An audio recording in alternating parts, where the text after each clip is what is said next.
kami dari kelompok 6 akan menampilkan video dengan tema kepemimpinan dan komunikasi di sebuah organisasi atau perusahaan. Nah, jangan lupa like, comment, subscribe. Selamat menyaksikan.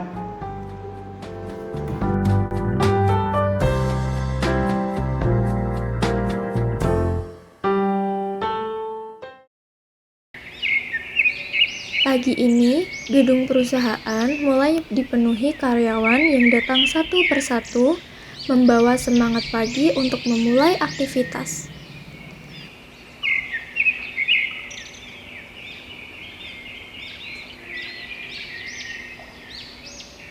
Pak Hafiz, sang pemimpin perusahaan, datang menuju ruangannya.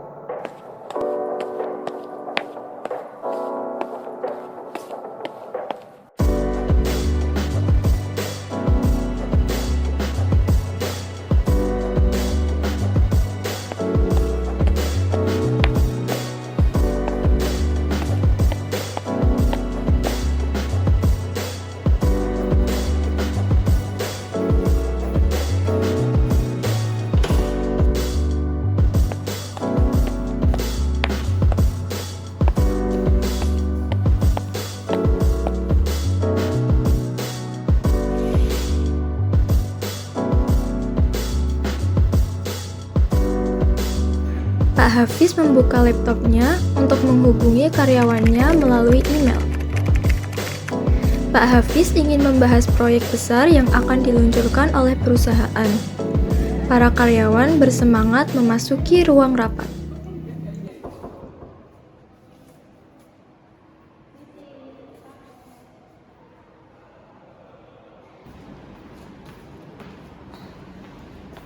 Selamat pagi, Pak. Ya, selamat pagi, silakan duduk.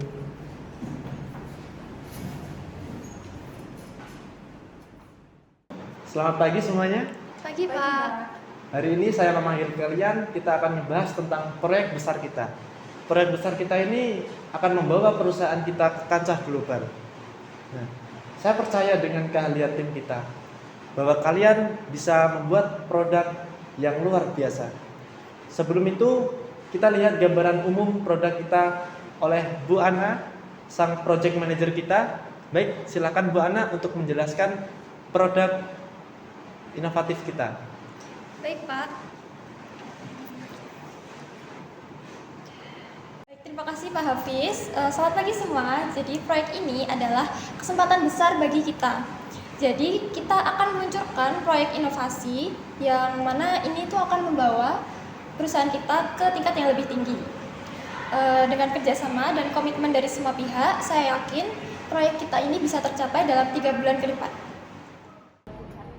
Siap, Bu Ana. Semua karyawan mengangguk penuh antusias. Ana melanjutkan presentasinya, memaparkan timeline, pembagian tugas, dan target yang harus dicapai.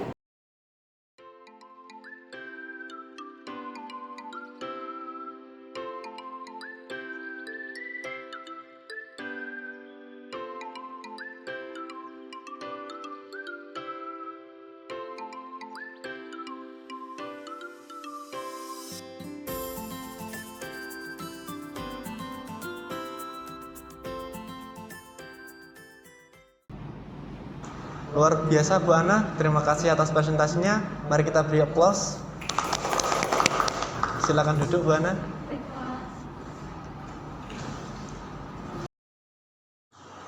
Sebelum kita mulai, saya ingin mengingatkan bahwa proyek ini bukan hanya untuk memenuhi target, tetapi saya ingin proyek ini bisa membanggakan perusahaan kita di mata global.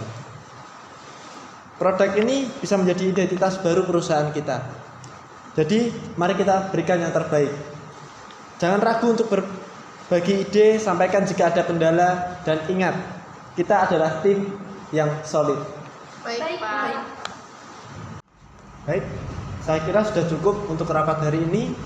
Bisa kalian meninggalkan ruangan saya dan kembali ke aktivitas masing-masing. Baik, Pak.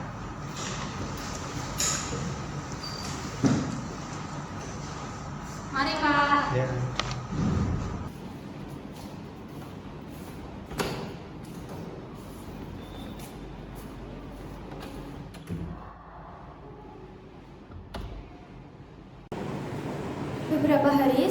proyek dimulai, Ana memberikan arahan baru kepada Hana, desainer utama, dan Muyas, anggota junior, mengenai perubahan desain berdasarkan permintaan pasar. Namun, arahan tersebut kurang detail, menyebabkan kesalahpahaman antara Hana dan Muyas.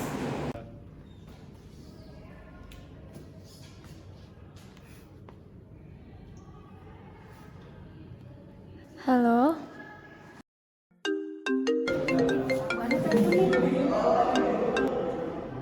Halo Bu Ana, Hana minta tolong kamu sama Muyas datang ke ruangan saya ya.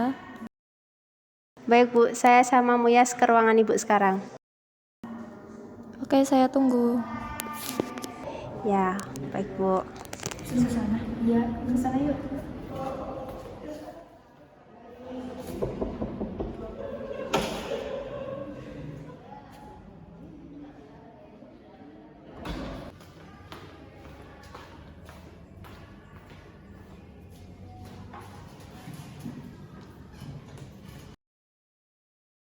Hana, Muyas, kita lihat di pasar bahwa desain segar dan modern itu lagi tren.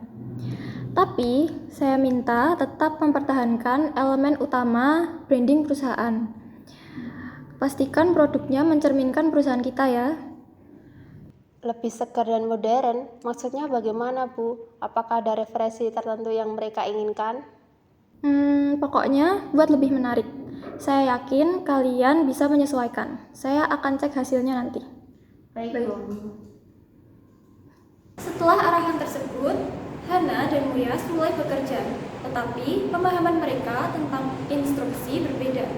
Beberapa jam kemudian, Hana menemukan bahwa Muyas telah mengubah desain tanpa berdiskusi terlebih dahulu. Loh, kok desainnya berubah sih? Wah, gawat nih.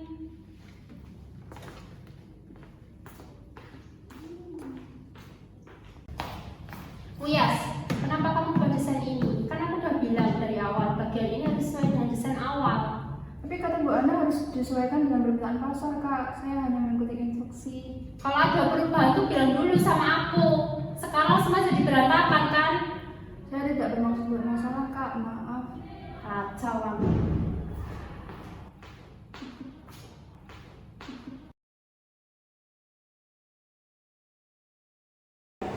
Suasana kerja menjadi tegang. Karyawan lain mulai membicarakan perselisihan ini di ruang istirahat. Kamu denger nggak? Katanya Hana marah sama Muyas tahu. Gara-gara desain. Katanya sih Bu Ana briefingnya kurang jelas. Iya ya, mungkin ini salah paham. Tapi kalau kayak gini terus, proyek akan terganggu. Kita butuh koordinasi yang lebih baik. Semoga Pak Hafiz cepat tahu soal ini. Pak Hafiz pun mengetahui tentang berita selentingan yang beredar di perusahaan. Pak Hafiz pun akan mengumpulkan semua karyawan untuk melakukan rapat dan menghubungi semua karyawan melalui grup WhatsApp.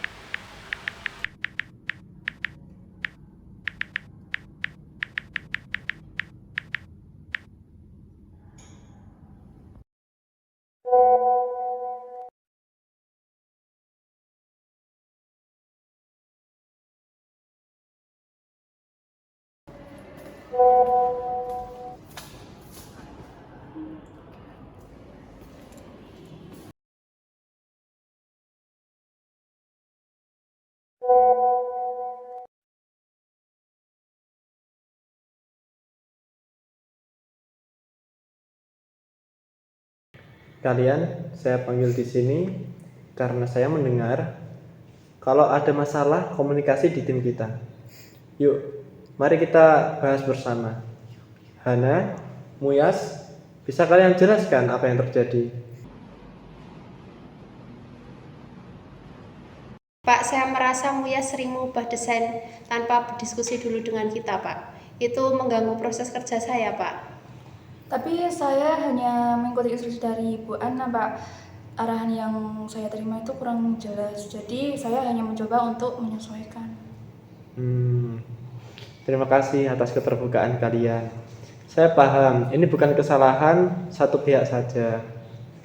Ana, bisa jelaskan bagaimana briefing kamu berikan kepada rekan-rekan kamu? Pak, mungkin saya terlalu terburu-buru memberikan arahan. sehingga ada detail yang terlewat. Saya minta maaf atas kesalahan saya. Baik, ini adalah pelajaran untuk kita semua. Komunikasi adalah kunci keberhasilan dari sebuah organisasi. Mulai sekarang sebelum ada perubahan, semua keputusan harus dicatat dan disetujui bersama. Hana, Muyas, Ana, saya minta kalian bekerja sama lebih baik. Hana, bimbing Muyas dengan sabar. Dan Muyas, jangan ragu bertanya jika ada yang tidak jelas. Dan Ana, pastikan briefing selalu jelas dan mencakup semua detail yang diperlukan. Gimana? Paham? Paham. Semua karyawan mendengarkan dengan serius. Pak Hafiz juga menginstruksikan rapat mingguan untuk mengevaluasi progres dan memastikan semua pihak tetap sejalan. Beberapa minggu kemudian, suasana kerja mulai berubah. Hana dan Muyas bekerja sama di depan komputer, sesekali tertawa kecil. Ana lebih sering berdiskusi dengan tim untuk memastikan semua berjalan sesuai dengan rencana. Ide kamu tuh bagian ini bagus juga, Yas. Tapi coba kita tambahkan elemen yang sesuai dengan branding perusahaan kita. Oh, oke deh Kak. Makasih ya bimbingannya. Ya.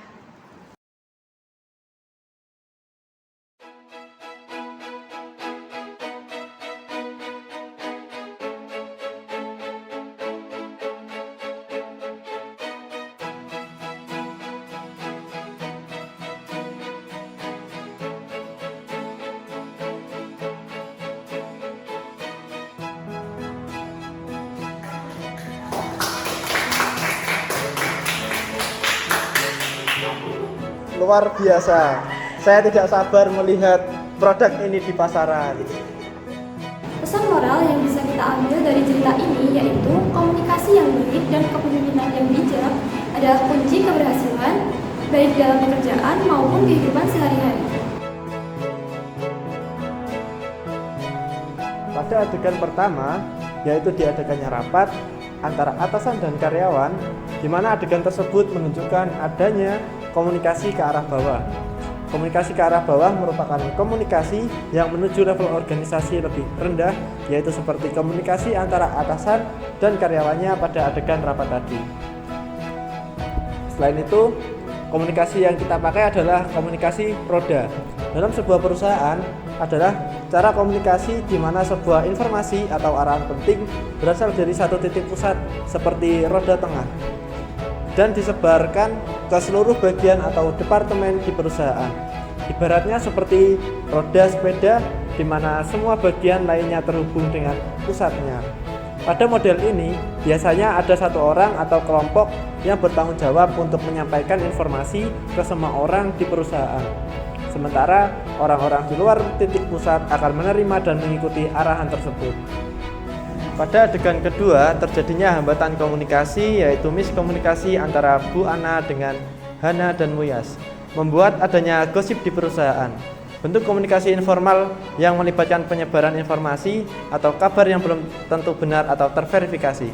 Gosip biasanya terjadi di antara karyawan dan seringkali berfokus pada isu-isu pribadi, profesional, atau organisasi seperti kehidupan pribadi rekan kerja, perubahan kebijakan perusahaan, dan lainnya. Nah, yang terjadi pada adegan tersebut merupakan terkait isu pribadi kesalahan yang dilakukan oleh karyawan akibat miskom. Selanjutnya, pada adegan keempat, Pak Hafiz membantu menyelesaikan masalah karyawannya, menunjukkan kepemimpinan yang karismatik. Kepemimpinan merupakan kemampuan seseorang untuk mempengaruhi, mengarahkan, dan memotivasi karyawan atau tim agar mencapai tujuan perusahaan dengan cara yang efektif dan harmonis. Seorang pemimpin dalam perusahaan bertugas memberikan arahan, mengambil keputusan, dan menginspirasi karyawan untuk bekerja sama menuju visi dan misi perusahaan. Selanjutnya, adegan pada film ini kita menggunakan komunikasi lisan dan tertulis. Kami menggunakan komunikasi lisan mulai dari saat rapat, proyek dimulai, kemudian ada miskom. Komunikasi lisan merupakan bentuk komunikasi yang dilakukan secara langsung melalui kata-kata yang diucapkan. Dalam konteks perusahaan, komunikasi lisan mencakup interaksi verbal yang terjadi di antara karyawan, manajemen, dan pihak-pihak lain yang terkait dengan kegiatan operasional perusahaan. Yang kedua adalah komunikasi tertulis. Pada adegan tadi, kita tahu bahwa Pak Hafiz menghubungi karyawannya melalui WhatsApp ketika tahu terjadinya miskom. Sekian, terima kasih.